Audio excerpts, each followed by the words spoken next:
wabarakatuh. Perkenalkan, nama saya Khalifatul Umi dari Universitas Islam Raden Rahmat, Prodi Teknik Informatika. Saya di sini akan menjelaskan tentang perbedaan macam-macam diagram. Yang pertama ada data flow diagram atau DFD dan DFD level. Data flow diagram adalah suatu model logika, data atau proses yang dibuat untuk menggambarkan menggunakan beberapa simbol. Untuk mempresentasikan aliran data antara proses penyimpanan data, aliran data ke dalam dan keluar sistem. Berikut simbol-simbol DFD, yaitu ada proses, ada data store, external entity, dan data flow. Proses adalah kegiatan atau fungsi bisnis di mana manipulasi dan transformasi data terjadi. Suatu proses dapat didekomposisi ke tingkat rincian yang lebih halus untuk mewakili berbagai data sedang diproses dalam proses. Kemudian ada data store atau penyimpanan data, merupakan komponen yang berfungsi untuk menyimpan data atau file. Selanjutnya ada external entity atau entitas eksternal, merupakan komponen DFD yang berada di luar sistem. Peranannya adalah memberi input data ke sistem atau penerima output data dan informasi dari sistem. Selanjutnya ada data flow atau aliran data. Aliran data mewakili aliran informasi dengan arahnya diwakili oleh panah yang menunjukkan di ujung konektor aliran. Selanjutnya ada DFD level. DFD level merupakan penggambaran sistem sebagai jaringan kerja antar fungsi yang berhubungan satu dengan yang lain, dengan aliran dan penyimpanan data. DFD level dimulai dari level 0, kemudian turun ke level 1, dan seterusnya. Berikut contoh dari DFD level, di mana pada sistem ini terdapat satu proses utama yang kemudian diturunkan ke level 0 menjadi 3 proses, yaitu pencatatan data, perhitungan gaji karyawan, dan pembuatan laporan. Kemudian dari masing-masing proses pada level 0 akan diturunkan lagi ke level 1. Level 0, proses pencatatan data diturunkan ke level 1, proses 1, yaitu pendataan karyawan, pendataan jabatan, dan pendataan upah per jam dan lembur. Level 0, yaitu perhitungan gaji karyawan, akan diturunkan ke level 1, proses 2, antara lain hitung gaji dan cetak slip. Selanjutnya level 0, yaitu proses pembuatan laporan, akan diturunkan ke level 1, proses 3, yaitu pembuatan laporan karyawan dan pembuatan laporan gaji.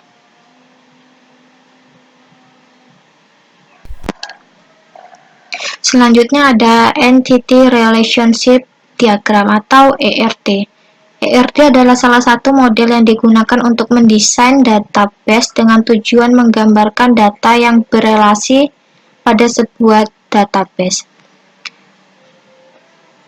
Umumnya, setelah perancangan ERD selesai, berikutnya adalah mendesain database secara fisik, yaitu pembuatan tabel, indeks dengan tetap mempertimbangkan performance.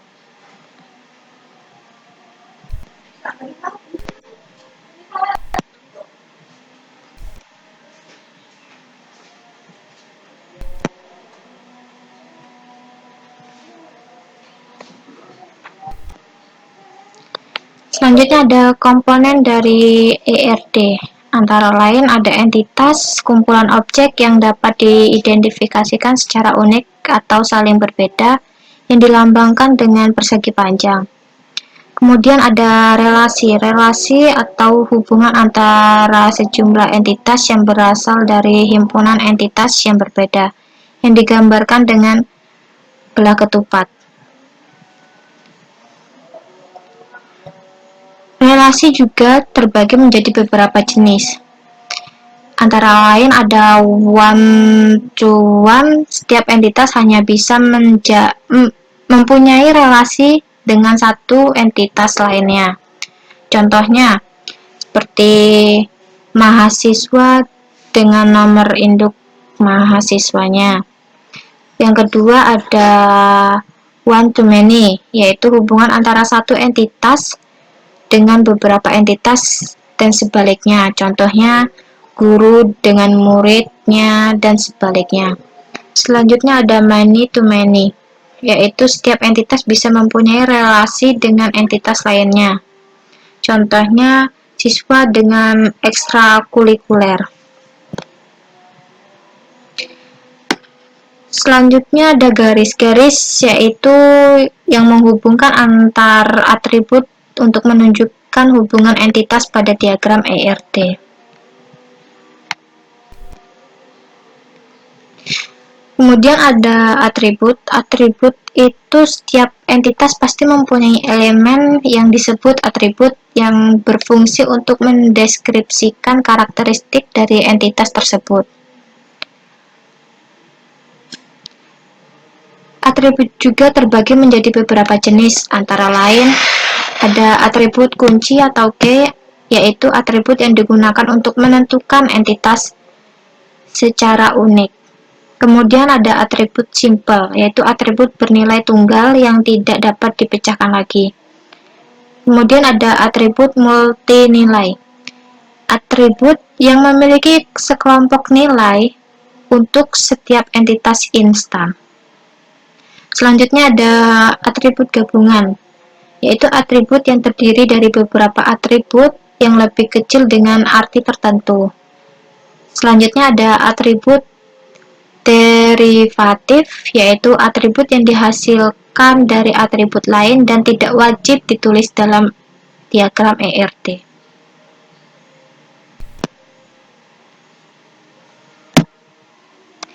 Berikut contoh dari ERT.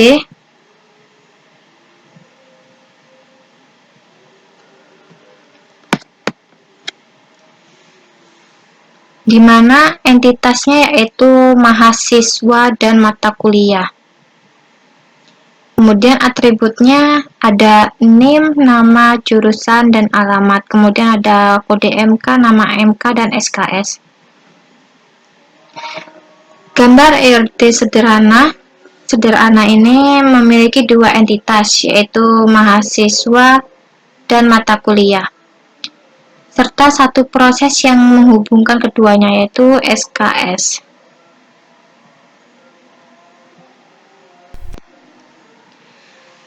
Kemudian ada diagram use case diagram.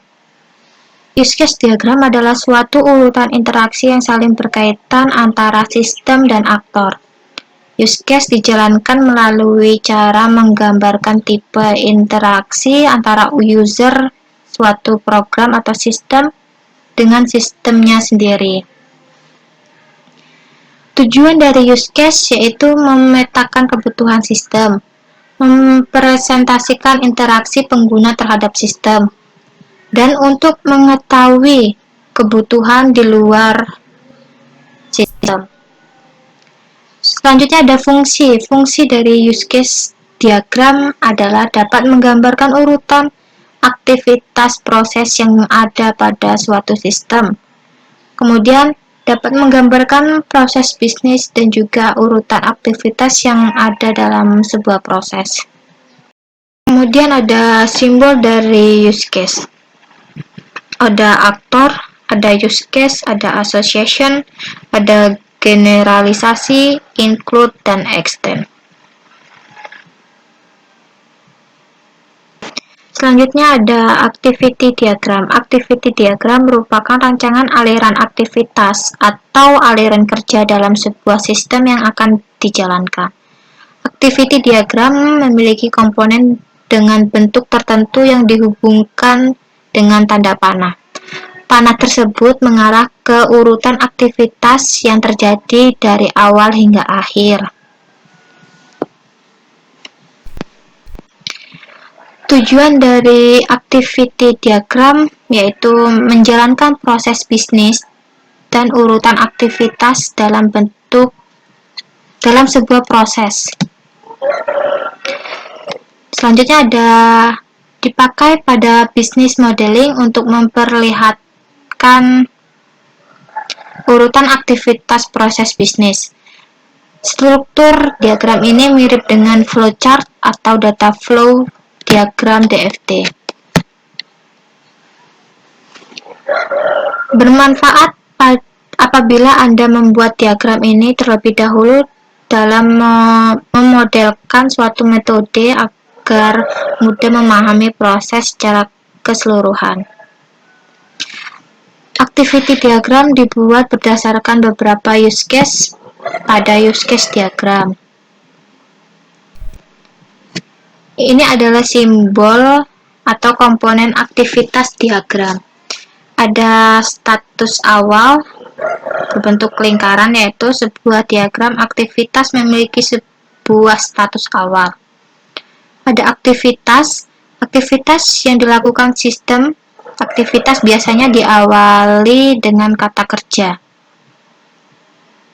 Selanjutnya ada percabangan di mana ada pilihan aktivitas yang lebih dari satu.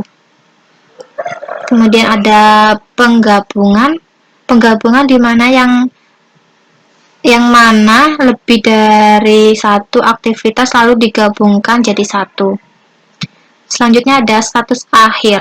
Status akhir yang dilakukan sistem sebuah diagram di aktivitas memiliki sebuah status akhir. Kemudian ada swimline. Swimline memisahkan organisasi bisnis dengan bertanggung jawab terhadap aktivitas yang terjadi.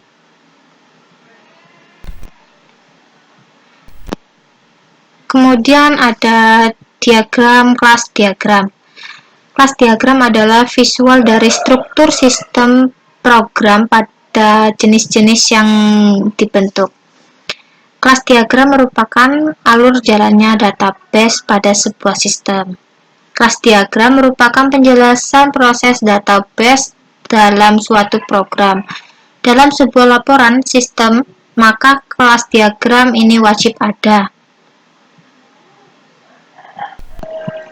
Komponen dari kelas diagram yaitu ada class name, ada atribut, dan proses. Fungsi kelas diagram yaitu menggambarkan model data untuk sebuah program. Ada memudahkan untuk mempelajari skema aplikasi, menyatakan secara visual apa yang dibutuhkan oleh sistem. Kelas diagram sebagai bahan acuan dalam membuat program. Kelas diagram bisa memberikan gambaran dengan jelas.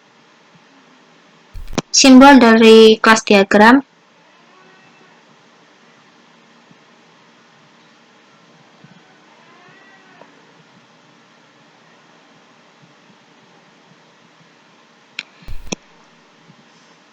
Dan ini adalah contoh dari kelas diagram penjualan.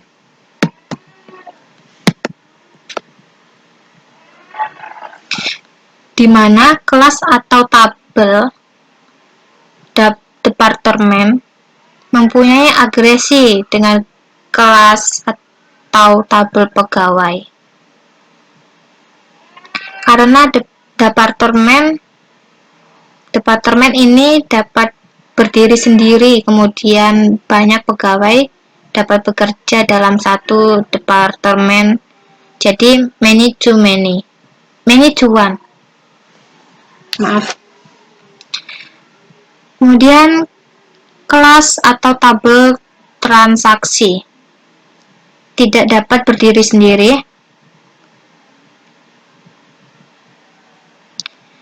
Sebab ia harus ada tabel produk.